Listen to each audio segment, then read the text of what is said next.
Hello, everybody. It is Sunday in Pittsburgh, Pennsylvania. My name is Adam Bittner, Assistant Sports Editor for Multimedia at the Pittsburgh Post-Gazette, joined for our weekly Steelers mock draft tracker video by Brian Batko, our Steelers insider. This is the video where we go through the weekend mock draft picks for the Steelers from across the internet. Do they make sense? Do they not? What are the trends that we're observing? We got a lot to talk about this week, Brian. We've got a lack of action in terms of defensive linemen, even though that's the position that a lot of us have been looking to most this offseason. Obviously, you have the Shadur Sanders visit making headlines, in general, but also in the mock draft world. Jaxson Dart still getting a lot of picks. Derrick Harmon was in Pittsburgh. I'm going to get into him a little bit, and then some other newer names and some multi-round mocks we may not have gotten into as much. Excited to break it down, Brian. How are you today? Doing great, Adam. Obviously winds of change are swirling a bit here with the Steelers and these breadcrumbs they leave us via their pre-draft visits, which are always significant, but not the be-all, end-all for their draft preparation. But it is a big part of it, big piece of it. Tells you who they're doing their due diligence on. Doesn't necessarily mean all those guys are going to be available for when they pick, but we will get into some of those. I'll offer my opinions and insights. And if you think you don't care what I have to say because I'm not Daniel Jeremiah or Field Yates or whatever, that is fine. But simply one man's thoughts on some of these draft prospects. Yeah, excited to dig in, Brian. Before we do, just want to thank our sponsor for this episode of the podcast. This show is brought to you by Mike's Beer Bar. Come meet us at Mike's on the North Shore for the ultimate sports experience with over 20 TVs. You won't miss any of the action from Pirates games, Riverhounds games, Premier League matches, college and pro, football, hockey, and every major sporting event. Plus, don't miss the Post-Gazette's NFL Draft live stream happening Thursday, April 24th and Friday, April 25th, live from Mike's Beer Bar. Enjoy 300 local beers, 80 local taps, and incredible food like their famous steak on a stone. When you need your sports fix, and especially for the NFL Draft, tell your friends to meet me at Mike's. Brian, this week, it's just trending harder and harder toward quarterback the closer we get to draft day. I'd say 50 to 70% of the picks I saw this week were QBs, either Shedeur Sanders or Jaxson Dart in the first round. In a lot of circumstances, you're really getting to the point where you have to dig to find first-round picks who are not those names and that you find with any frequency. Meanwhile, the Steelers have not had a ton of defensive linemen come in. Derrick Harmon was the first name, but as we're recording this on Thursday afternoon, I believe we have no Kenneth Grant. We have no Walter Nolen, Darius Alexander, Alfred Collins, some of these names that we've talked a lot about through the process, but they haven't seen them at pro days. They haven't seen them at the facility so far. So, Brian, are these mock draft picks we're seeing a reflection of what people think the Steelers need nationally in terms of the quarterback, or are people starting to react to the Steelers' actions and reading the tea leaves with the pro days and reading the tea leaves with the visits and that kind of stuff? I mean, I think it's still more so the former, Adam, because, in a lot of the mock draft, Illuminati out there, they're pulling up a depth chart probably for a given team. And the Steelers, you don't have to look very far. I mean, the very first slot that's going to stick out to you that doesn't have a big name at the top is quarterback. So everybody's trying to figure out where are even the potential landing spots for the two guys in that top tier below Cam Ward, Shedeur Sanders, and Jaxson Dart, because there's frankly a lot of teams out there that either have their franchise guy or have somebody young with a lot invested in them, or have made the kind of substantial offseason moves so far that the Steelers have not, at least until or if Aaron Rodgers does eventually sign here. So, you're seeing them linked to quarterbacks a lot. You're seeing the Saints linked to quarterbacks a lot. But outside of those two teams, you have to really try to squint and talk yourself into projecting one of those two guys to a Seahawks or even the Giants at this point, or even the Browns, because it seems like the tea leaves are trending toward them taking one of the two, real blue chip players in this draft at number 2 overall in Abdul Carter or Travis Hunter. Brian, let's dig into Shadur Sanders a little bit. I think there's just buzz because he is Shadur Sanders. If he was someone else, not Deion Sanders' kid, wasn't on all those national TV games at Colorado, um, I don't know where his stock would settle.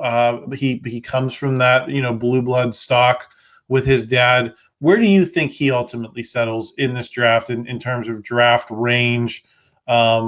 Is he still a top 5 pick, as some people still have him? Is he a top 10? Looking at, I think number 9 is where New Orleans is, as you mentioned, or is he a guy that you realistically can fall to the Steelers at number 21?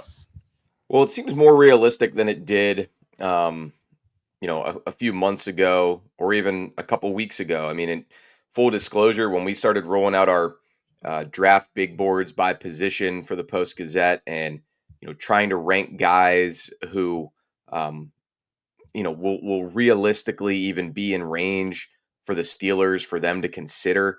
I didn't even include Shadur. I started my list, or Cam Ward. I started my list with Jaxson Dart, and maybe I need to go back and update that because, yeah, it does seem like for whatever reason, whether it's more coaches or more assistants or the GM types getting involved in the process versus just the scouts to this point, or just the way that the quarterback market has played out in free agency, it doesn't seem like he's quite that level of surefire top 10 pick. I still kind of think he's going to go there though, Adam. Is it the Saints? That'd probably be the best guess at this point. I'm still not going to put it past the Bears or the Giants to do that because look, we'll get into the on-field stuff and what you mentioned there about if you took the name off the back of the jersey and he was Shedeur Clark and he just played for Colorado and toiled in 13 and 11 over 2 years anonymity over there, would it be the same?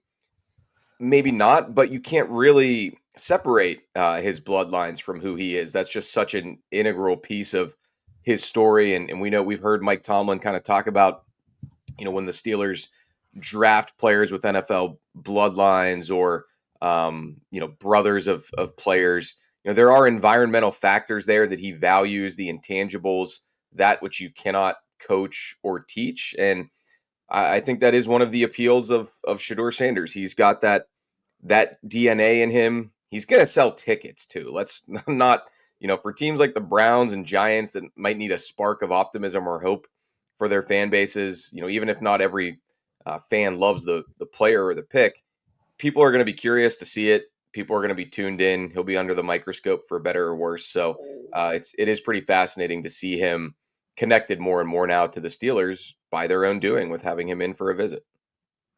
Is there a range where you start to talk about moving up? If the Steelers do want him and they want to get this guy, he gets past New Orleans at 9, let's say, is there somewhere between 10 and 21 where you're the Steelers, you'd give up some draft capital to go get this guy?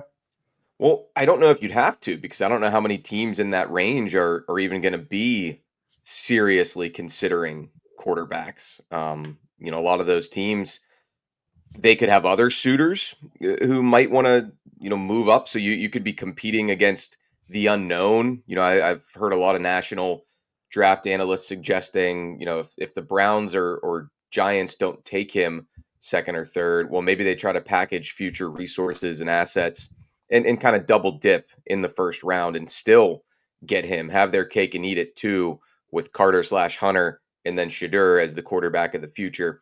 I don't know their draft resources well enough to say how likely that is, but it makes sense just from a general team building perspective. So, I don't love the idea of the Steelers trading up in this draft in a vacuum. I'm never going to speak in absolutes and say they certainly under no circumstance should do it, but I'm pretty close to that because I think there is a lot of depth at the positions that they most need some help.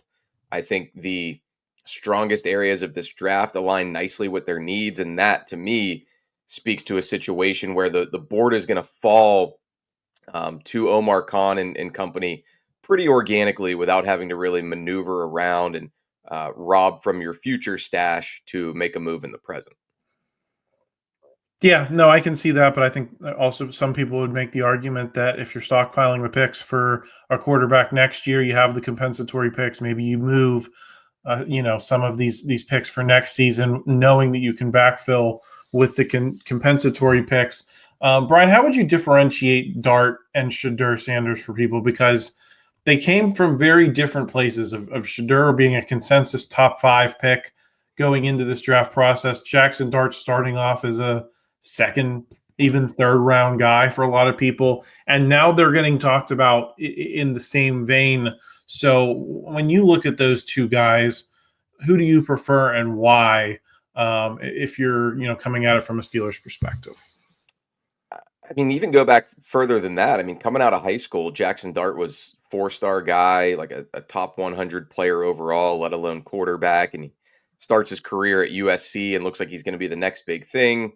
Hits a bit of a rough patch, but bounces back in a major way at Mississippi. Whereas Shadur, I mean, fascinating journey to this point, following his dad to Jackson State. And obviously those two go to Boulder to try to completely transform Colorado football and kind of do that, at least from a national interest perspective. But again, the record over 2 seasons, 13-11, they kind of had some hot starts and then some collapses. So maybe he would actually fit great with the Steelers from that standpoint. But yeah, I mean, I'm probably higher on Shadur. I think, you look at these two guys and you really look at any quarterback in the draft and in this era that we're living in of just freaks of nature at the position, Mahomes, Josh Allen, Lamar, all of these guys have their various superpowers. Lamar is the most elusive and slippery quarterback we've maybe ever seen. Josh Allen is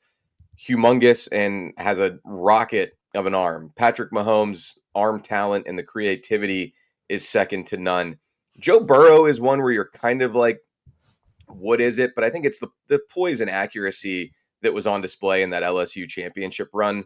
I mean, there wasn't a lot of people doubting that was going to translate to the next level. When the Steelers drafted Kenny, I didn't really know what it was going to be that was going to help him become an elite quarterback in the NFL. I think that was one of the major issues with him. For Shadur, just from what I saw last year at Colorado when I would watch games, and you're right, they were on a lot because of him and Travis Hunter and Dion. But I feel like his playmaking, being able to stand in the pocket, take a huge hit and still deliver the ball on target. Some people have kind of knocked that pocket presence, and the people who know a lot better than me and are grinding the tape worry about him having those protection issues at Colorado, and how's that going to affect him as a pocket passer in the NFL. I think if he can develop under a good coaching staff and maybe even have some time to just sit and learn, which he hasn't had in his college career at all, perhaps he can turn that into his strength. Perhaps he can turn that into what makes him great, playing at a frenetic style where, he's making guys miss. He's extending plays and ad-libbing a little bit and still being really accurate. So I think there's a higher upside with Shadur, maybe a higher floor for Jaxson Dart, who came from a place with, I think, a lot better infrastructure at Mississippi with, not just Travis Hunter, but a bunch of other really good playmakers around him, a Lane Kiffin offense that made Matt Corral look like a potential first-round pick a few years ago. And I think it's always tough to kind of distinguish, all right, is this guy putting up these numbers and looking this good because he's that good, or is he at least somewhat, to some degree, a product of the system and the supporting cast? Let's go back to the defensive line, Brian. Do you read Derrick Harmon as we sit here being first by several days among the defensive linemen as him being a priority? I know I saw a couple more mock draft picks for him this week, including Mel Kiper Jr. We know that he has self-identified as a person who's emulated his game after Cam Hayward.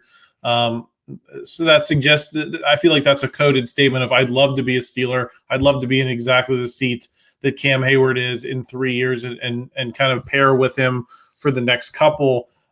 Is it as simple as that, as you can see him in a role that the Steelers already have in their defense and filling that in? Or is this just a matter of people's schedules? Are we going to see Kenneth Grant in here? Are we going to see some of these other guys, and is there going to be a little bit more intrigue on that defensive line than their actions have suggested to this point? Yeah, I mean, I don't know if we're going to see other guys, but I also, yeah, don't necessarily know if there's anything to read into when certain players visit or who's in first, who's in last. As long as they kind of get here, I think you can sort of put some stock into that. But even then, Kenneth Grant, the Steelers go to Michigan Pro Day pretty much every year. So they've, I imagine, been building a file on this guy, talking to trainers and strength coaches and assistants and teammates for a long time. So they should be pretty familiar with him. And our Jerry Dulac reported that even though they missed the Michigan Pro Day for the Aaron Rodgers, lengthy visit on the South Side, they were in Ann Arbor the night before, did the usual Pro Day dinner with certain players. So I wouldn't necessarily rule him out if he doesn't visit here. He's also a pretty clean prospect. There's not a lot of projecting that you're doing there. He was at the same program for 3 years. He's been productive and no character concerns or red flags that I know of. Similar to Troy Fautanu last year. Exactly.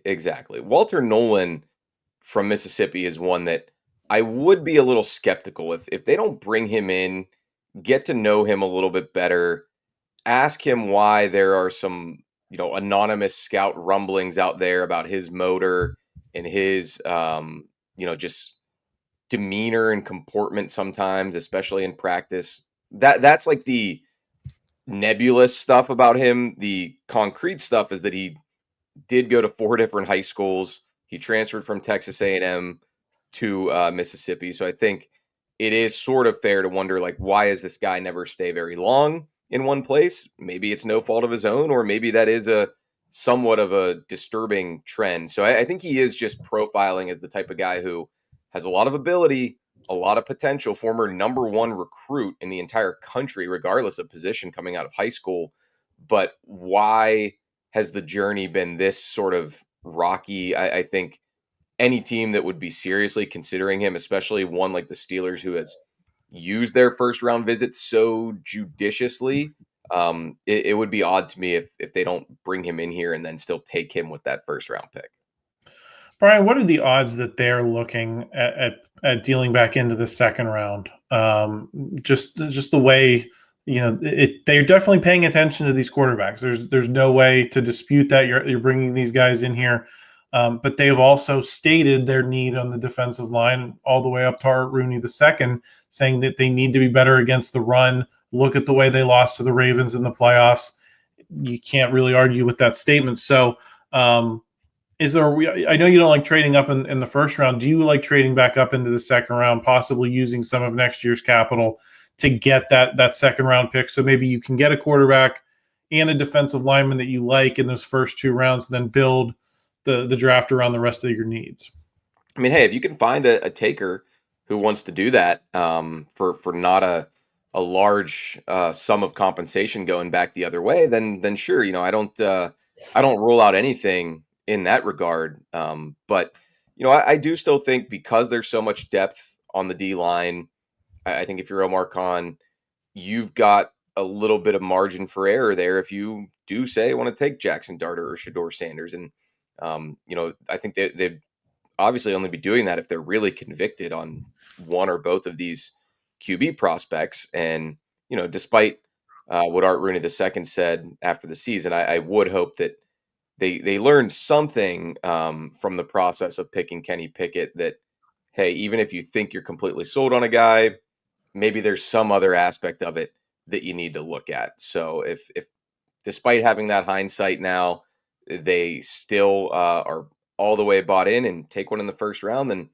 we'll be in for a fascinating 4 or 5 years, to say the least, here in Pittsburgh. But I think you could still get a good D lineman in the 3rd round without trading up. I think you could still get a good running back in the 4th round if you don't get that 2nd round pick back. So outside of those spots, you've kind of got answers up and down the depth chart.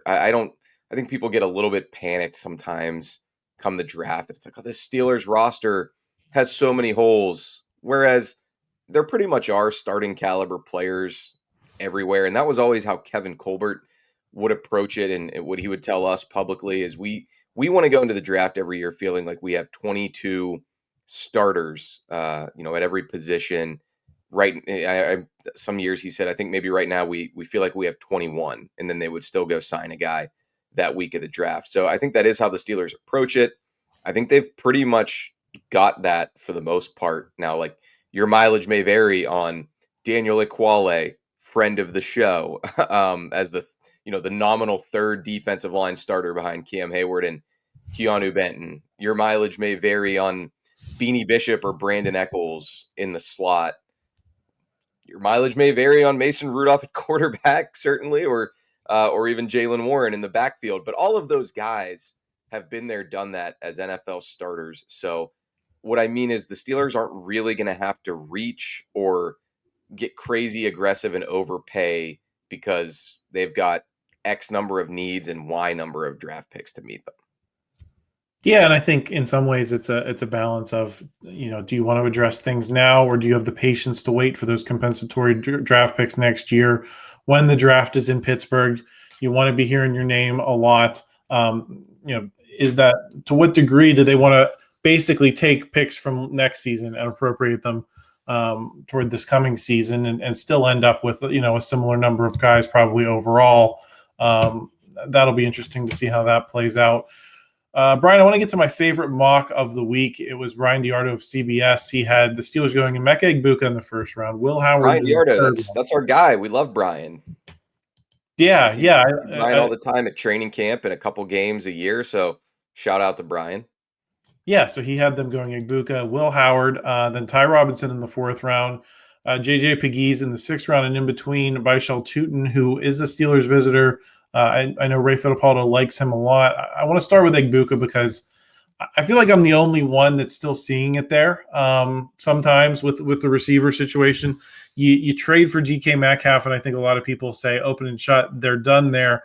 But if Aaron Rodgers is going to be the guy at quarterback, you have to figure there's going to be a lot more targets to go around. And I look at Egbuka as a guy who can make 100 catches in a season, fairly early in his NFL career, and be that kind of contributor, not necessarily just on those big contested catch balls down the sideline, but with that precise route running. Do you think there's any level on which we're overlooking receivers still, especially knowing that the George Pickens future is up in the air?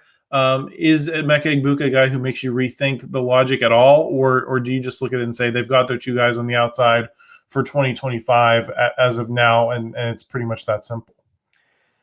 I mean, I'm not going to rule it out because you just never know. You never know what the Steelers brass is thinking on George Pickens. You never know what George Pickens is thinking himself. So I could certainly see wanting to have a little bit more clarity or peace of mind at that position for the long term. But it doesn't seem like a Steelers-esque move to me to essentially double down on receiver in this particular offseason of you go and you send a second for DK Metcalf and turn around and give him all that money over 5 years to be your top dog well into the future, and then go and use your top pick on a receiver too. I mean, I get that you want to be multiple and be able to beat teams in a bunch of different ways, and that's going to present matchup nightmares. But just from a role allocation standpoint and a resource allocation standpoint, I don't know that the Steelers are quite in position to make that sort of luxury pick. And then you've got, the Roman Wilson factor. I don't know to what degree it is a factor. It's probably makes for a tricky situation that you just spent a third round pick on the guy, but you really didn't get to see anything from him as a rookie. So how much can you count on him being a part of the equation next season and going forward? I tend to lean more toward, I think the Steelers are going to trust their evaluation and their scouting on Wilson at least for one more year. And if it turns out that 2025 doesn't fill you with any more warm and fuzzy feelings about him than 2024 did, then okay, you're kind of back to the drawing board at receiver a year from now when the draft is here. But for right now, I just think, unless they are making a move to get Pickens out of here on his expiring contract, I'd be surprised if they drafted a receiver round one at this point. Brian, what are your thoughts on those? You mentioned that they can still get solid defensive linemen later in the draft, that it's Yeah. not necessarily all about those first round, eligible guys. Ty Robinson, JJ Pegues were a couple of names that we mentioned. Ty Robinson was good against the run for Nebraska, also had 7 sacks, so he demonstrated some ability to generate some pressure, which the Steelers need on the inside. Pegues is kind of seen as a high upside play. I've seen him go as high as like the 3rd round, but there's some questions about his motor and his consistency. But if both of those guys turn out, and okay, they may not never be superstars, but maybe the Steelers don't need that if they can just get a little more consistency, get a few more bodies, and get a nice rotation going. Are those guys, you think, good examples of what you're talking about, of how it's not like a binary defensive lineman and everything else kind of conversation? Yes, exactly. And Pegues does have some big fans in the draftnik community. Chris Sims is really high on him. He thinks he should be a second rounder, and that's about as much of a leap for him that I've seen from any major analyst. And we know the Steelers like him because they had him in for a visit. I mean, sometimes the guys that they have in for visits can tell you a lot more about how they feel about the second, third, fourth round types. Considering Peyton Wilson came in here last year. Darnell Washington came in here the year before. Mason McCormick came in here last year. Beanie Bishop came in here last year. Obviously, he went undrafted, but there is some sort of trend there as far as the Steelers, not just picking random guys out of the blue. And Pegues also, one thing I like about him is relatively new to defense. He was a tight end before that and still did some tight end / fullback stuff with the ball in his hands for Mississippi last year. So hey, the more you can do, I think that'd be very intriguing to have him in here and maybe see if Arthur Smith could use him at all on offense as well in certain packages. So a lot to like about him. Ty Robinson, I really am impressed by what I've seen from him at Nebraska, and he looked like a beast at the combine. He's humongous, and Mike Tomlin always says he wants goons on the defensive line. Well, Ty Robinson looks like your prototypical goon when you see him out there, and I mean that in a positive, good way for knocking heads around in the trenches. So it worries me a little bit that they haven't had him in. But again, I think there are maybe 4 or 5, additional pre-draft visitors that have been reported out there by random people, and that would leave like 4 or 5 more slots that we have no inkling of who is still on the visit list. So you never know who might be included in that. And I looked it up on the fly here while we've been doing this, Adam. We were talking about kind of what do you make of when certain players come in, and if someone comes in late, is that a good sign for them? I still don't know, but last year, of the 4 final visit days that the Steelers had for prospects, the visitors included Peyton Wilson, Troy Fatanu, Mason McCormick, Zach Frazier, and Beanie Bishop. So maybe Omar Khan hit the button for all those guys because they were fresh in his mind to some extent. But I just thought that was kind of interesting to look back on. Yeah, certainly a trend worth watching going into this draft. Brian, wanted to get your thoughts quickly on Bishal Tutin. We talked about a little bit last week with Ray Fittipaldo. He's fast as heck, 4.32 in the 40. Can do some special team stuff, which may matter even more this season with the NFL moving touchbacks out to the 35. So you figure there are going to be even more returns than there were a season ago, and the Steelers weren't great in that area. Do you look at Tutin as a guy who can add some home run ability to your backfield, but also get his handful, his touches on returns as well, and maybe break a couple? Yeah, I do. I didn't realize also about Bashal Tutin until Dane Brugler from The Athletic put out his draft guide this week that his cousin is Isaac Redman, Red Zone Redman. So he would be an immediate fan favorite from that standpoint. It also would be pretty hilarious to have Willie Parker's cousin, Jalen Warren, and Isaac Redman's cousin, both in the Steelers' backfield next year. But despite as much as I would like that as a good story, Adam, I personally think that while Tutin could be a great addition to a lot of NFL backfields, I think the Steelers kind of already have the home run threat types more or less in Warren and maybe even more so Kenneth Gainwell coming over this offseason from the Eagles. When I look at how that room's been constructed, and I'll just note, no offense to him, he's a swell guy and he's fun to talk to. He plays catch with fans before the games, but Cordero Patterson should not be in the picture for this team in 2025. I know he's still on the roster, but don't know how long that's going to last or if he's going to be competing for a role. I don't think he should be. I think the Steelers should go get another bigger back to replace Najee Harris, somebody who's able to run with some power, pick up a yard or two when you need it, be that more the between the tackles grinder so that you can keep guys like Warren and Gainwell fresh to maybe take one to the house from 60 yards out. So I'd be looking more at the Ollie Gordons of the world. Omarion Hampton might not, be a possibility unless they want to do the round one running back thing again. But he did visit here. So those two for sure. Caleb Johnson from Iowa, if he slips down the board a little bit, those are kind of the guys that I'm circling a little bit more personally for the Steelers rather than the Bashal Tutins and, who are some of the other smaller, faster backs. RJ Harvey, who reportedly is on their visit list as well.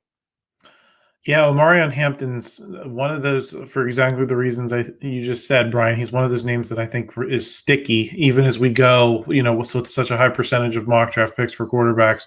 You still are good to see Omarion Hampton a couple times a week, pretty much no matter what happens.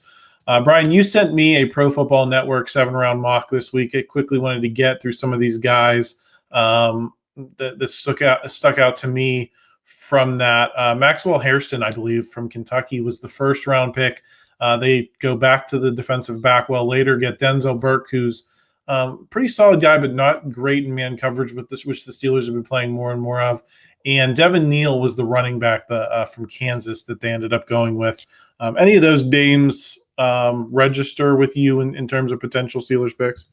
No, I mean, I mainly sent it to you because Maxwell Hairston was such a name out of left field that we really hadn't seen anywhere. You're not even really seeing any corners to the Steelers in the first round other than the occasional Will Johnson, because it seems like there's a pretty wide variance on where the national mock drafters think he's going to go because of some injury stuff. And then Jahdae Barron from Texas, because he's just a really good all-around player. But, what is that worth to teams? And would the Steelers, want to invest again a first-round pick in a corner? I don't think they will. If they did, it would be one of those two. I certainly don't think it would be Hairston, who, in his defense, ran the fastest 40 at the combine this year, I think at 4.27. So the guy can go. He's got some real athletic attributes to him, but I just don't think the Steelers are going to be looking that way in this draft. Not with the D-line being what it is, not with the backfield being what it is, and not with the looming questions at quarterback to bring this thing back around to right where we started.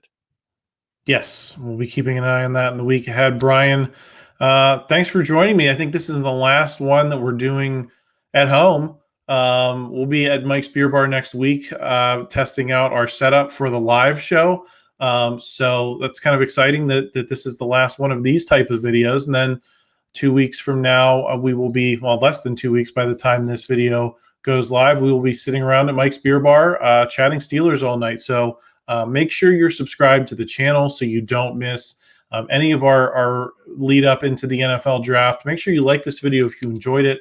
Help us out in the YouTube algorithm. We always appreciate that. And we will talk to you. Speaking of lead up to the draft, Adam, and subscribing to the channel, I think for Tuesday's Chip Tam and Football show, we're going to have on one of the best college football reporters out there to give us a sense of kind of the quarterbacks in this year's class, now that the Steelers are tiptoeing even more around that, versus the much ballyhooed crop for next year, and kind of what to make of those two classes side by side, and how that'll end up impacting the Steelers. So keep an eye out for that.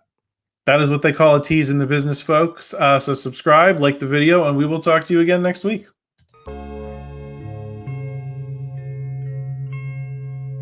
Thank you for checking out this content from Post-Gazette Sports. If you watch this video on YouTube, please like the video and subscribe to our channel. For all of the sports coverage the Post-Gazette has to offer, visit post-gazette.com.